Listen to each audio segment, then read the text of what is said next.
Josh had his best completion percentage ever in a game. Does anything stand out to you about what was so effective in getting that done? No, I think I thought he was very efficient in the football game, and I thought he had a great command, understanding the game plan, understanding how they were trying to attack him.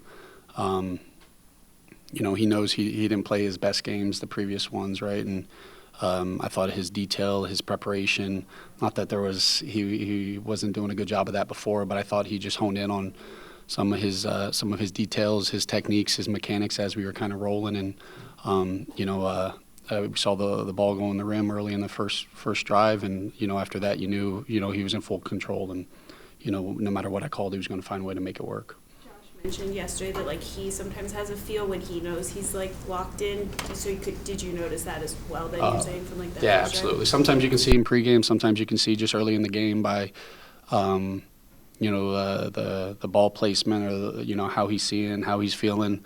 Sometimes it's after a hit. You can you might need to get him hit a little bit. Hopefully it's not a sack and it's a run, but I felt. In the box, I think you can tell a little early, kind of where he was, and it had a good feel and pulse of how the game was being played and how they were going to play him. And I thought he was outstanding last night. Hey Joe, Dalton had a really efficient game, productive game, still with a relatively low snap count though. What went into that? Yeah, I think I don't think we go into the game. I think. I thought the Carolina game, I think, was just I think that's a definite outlier just with the way the game was played. Last night, I think it was just a product of, some of the type of runs that we were kind of going with. He might not necessarily have been on the field for. We have obviously a good amount of runs with him in, and I got to do a better job of making sure that I'm getting to those that, just getting him on the field. But you see how dynamic he is on the field when he's on the field, right? And, so it's a combination of, I don't want to say managing his load, but making sure that we obviously have him all year. But I obviously got to make sure I get him on the field more because, as you guys saw last night, good things happen when he's out there. And it can't be when he's out on the field, circle Dalton Kincaid because, there's makes it look like we're going to him when he's out on the field. So I got to continue to evolve and do a better job of getting him involved where the balls aren't necessarily just going to him, but he's out on the football field. So some of it may have been scheme, play call, some of it may be still load management? I wouldn't say load management. I'd say sometimes it's more of, we go throughout the week of, you're tagging plays, you're trying to be mindful, and you think you have a good balance of how many plays a guy might run and kind of roll with. And we do that for all the tight ends. Sometimes it's just a matter of, as the game's going, the kind of scheme that we were a little more intentional after the Carolina game coming off the injury from Atlanta. But I think he's in a good place right now that I don't think there's any issues with it. I think some of that last night was just a product of me not, getting to some of those runs by the way that they were kind of playing last night. We got to some down in the red zone with some of the tempo that he was involved in, but because he's done a good job in the run game when he has been in there this year. So I don't think it was a load management thing as opposed to, with regards to last night, as opposed to me just not kind of calling those plays or getting to them. Is it a coincidence at all that he misses the Atlanta game, he's kind of getting ramped back up in the Carolina game, looked like he was 100%, and the pass game looks the best it has since before his injury? Is it fair to say that he means that much to the pass game? I mean, no, he means a lot to it. I don't think any one player is going to. You hope that our pass game isn't just surrounded by only one guy being out there, but he's a huge piece to it. Obviously, him not being there Atlanta game was impactful. I didn't do a good enough job in the Atlanta game, from once he wasn't playing, calling that game. I think he did a great job last night. I thought the receivers, I thought everyone understood the way that the game was going to get played and the game plan, and we were able to be two-dimensional. It's nice to see you not in a boot. We were able to be two-dimensional, and I think that allowed it to it. He's obviously a great football player, and he's so important to us, but I like to think that, we're not just revolving around one guy. How does that two-dimensional aspect make it so much harder on a defense to defend you guys? Yeah, I think anytime, if you try to live in just being able to run the football, and you don't have a pass element to it, it makes the run game really hard. And if you only have a drop back game or a pass game and no run game to it, at some point there's going to come a point when a team figures you out or can play a certain type of coverage or a defensive structure that makes it tough to do whatever that is you want from a pass game or run game standpoint. So staying ahead of the chain, staying on schedule, staying in a two-dimensional allows us to be able to be in situations where they got to figure out, is this a run or is this a pass, both under center and in the gun. When you get into situations where it's a little more predictable, it's obviously harder for us to get out of. And so I thought we did a really good job in the get back on track situations last night to stay ahead of the chains or to get into manageable third downs that we didn't do against Atlanta. But we were two-dimensional for the most part in the game, and that allows us to kind of stay ahead of the chains and feel good about kind of what we're getting and where we're going. Where has Kincaid improved in how he can be dynamic in the offense? I think it's his growth and understanding how guys are playing him. I say the same thing, with regards to Keon. And guys always get a feel of, hey, when they're in the league, hey, this is what I did in college, and I'm developing release plans, developing how guys are going to play me, not just what I'm seeing on tape, and how are they going to put their hands on me? Are they going to be physical into the route? And he has such good nuances in his route game and understanding what we're trying to get out of it. And I think he has a good feel. Josh has a good feel for how he runs routes, how he speaks to him. When he's out there, it obviously helps us. And I thought the tight ends just in general last night were outstanding. I thought all of them, I thought they were the players of the game. And, and Dalton's obviously was a huge piece of that last night. What else goes into the game? They were the players of the game. It was a really good game. So why do you want to signal them out specifically? I thought what we were able to do in the run game last night. You watch Reggie Gilliam, and I include Reggie in kind of the tight end kind of room, but you were able to see, all of those guys all contributed in the pass game.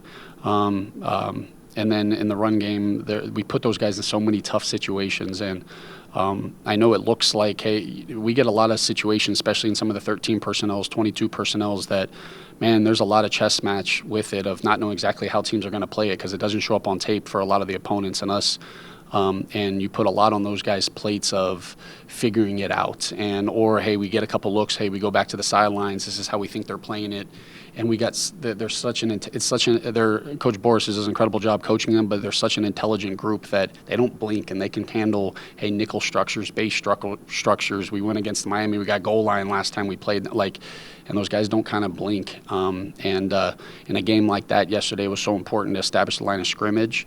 And I thought, we were able to do that both in the run game and, those guys did a good job protecting. And then we had some of the play action opportunities with them. And so, we all know obviously Josh was outstanding, and Josh is always outstanding. But when a room like that plays to the level they did, it's huge for our football team. As James Cook has gotten more experience the past couple of years, have you seen growth in terms of him setting up blocks? And what does that do for you guys as an offense in terms of your scheme and building off of what your offensive line already gives you? Yeah, I think he understands how it's not just like our scheme, but he understands his defenses now. Understands the different techniques when he's lined up there. It's not just, hey, I'm running a mid-zone play. I'm running a mid-zone play with a 3 technique to that side, and this is where the cut's going to happen. And, I know how David Edwards is going to approach this block, and that's going to allow me to, hey, I might stretch this a little bit longer. And he's evolving his outside zone game. And,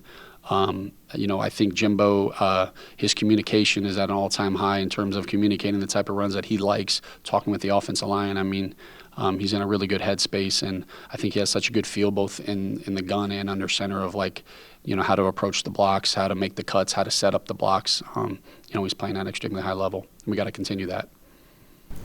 What have you seen from Gabe Davis since he's been back in the building? And when you first took over as offensive coordinator, I mean, obviously your history with him, how do you feel like if he is given an opportunity, he can help you guys? Yeah, I mean, I thought Gabe, when Gabe walks in the building, his personality was huge for the wide receiver room just in general. And then when he's out at practice, you see him, you see his juice, you see him moving around. It's been a while since he was able to play football, and so it was really cool to see Any guy, anytime you take away this is things that we love, and you don't get to do it for a while. When you get back out there, it's a great feeling, and it was cool to see him out there kind of moving around. You can tell he missed it, and I thought he did a really good job moving around. Look, we'll see where that kind of goes with it, but when I took over the last time, we were in a process of kind of still trying to figure out our identity, and we were very up to that point kind of very dependent on our pass game was really just focused on certain spots, and he was one of the guys that really, when we evolved our run game, especially in that year of really doing a lot of the dirty work, that didn't get noticed, and he went some games without. There were some games where he didn't have catches, but he was the player of the game, and so I thought Gabe, we were excited, obviously, to get him back. Again, we'll see where that kind of goes, but he's been, he's learning a new offense. I know it's not the same offense, so him learning it, but he's doing everything the right way. It's been great to have him back. I know you touched on earlier in the season just Jackson Hawes's ability to block, but you guys ran a lot of 11 personnel last night, had success running the ball out of 11, and that's on wide receivers in addition to tight ends. How has Hawes's ability to block kind of elevated the entire team's maybe thought process on why they want to block well? Yeah, it has to be important to our entire offense, everybody doing their job in the run game. We focus on the touchdown blocks, we focus on the backside blocks, we focus on I thought you watch Khalil Shakir, one of our best football players, how he was in the run game last night was incredible. The technique that he was playing, the finish, it was a lot of fun to see, a lot that, needs to be showcased. And, a guy like Hawsey, he doesn't get a lot of love in the pass game. I know Josh threw one to him yesterday that was, it was a fastball, but that I'm sure he wasn't used to that, but he does such a good job. He doesn't blink. He doesn't really care or know who he's going against. And what I mean by that is they could be a Hall of Famer, and he's just going to go out there and try to do his job. But the run game has to be important to us, and has to be important to all 11 on the field.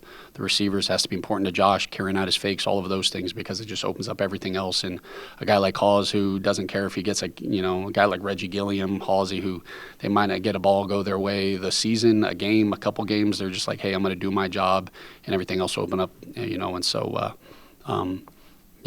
he's been a huge add to our football team, and got to continue to grow him and get him. But, he caught another ball yesterday, and that's one more ball that our jumbo caught last year. And obviously I miss having Alec out on the football field, but Halsey's been a great add to our football team. I follow you on X, and you don't tweet a lot, but you tweet after every game that you win, 1-0. What's kind of like the idea behind that? Is that just like something where it kind of keeps that mindset at the forefront? And the second part of the question is, do you have your mentions on? Like, do you see what people maybe say to you on there? Yeah, I'm probably not proud to say this. I actually don't have it. I literally just do want to know because for my own superstition. And I literally download it, put 1-0, delete it. I feel awful even saying that, but it's more for my superstition. I'm a little stitious, but no, it's more just a mindset to everything that we do. So no, I don't know what goes on in the world. I don't see my mention. Once I go football season, I kind of, I don't know when trades happen, and I don't know, I didn't know what was happening in the baseball season. I don't know what's going on. I'm just in my own little world over here. But no, I've always kind of been that way because I feel like if I'm in my mentions or if I'm reading, if I'm allowing outside noise to impact my play calling or to impact my decisions, then I'm not fit for the job.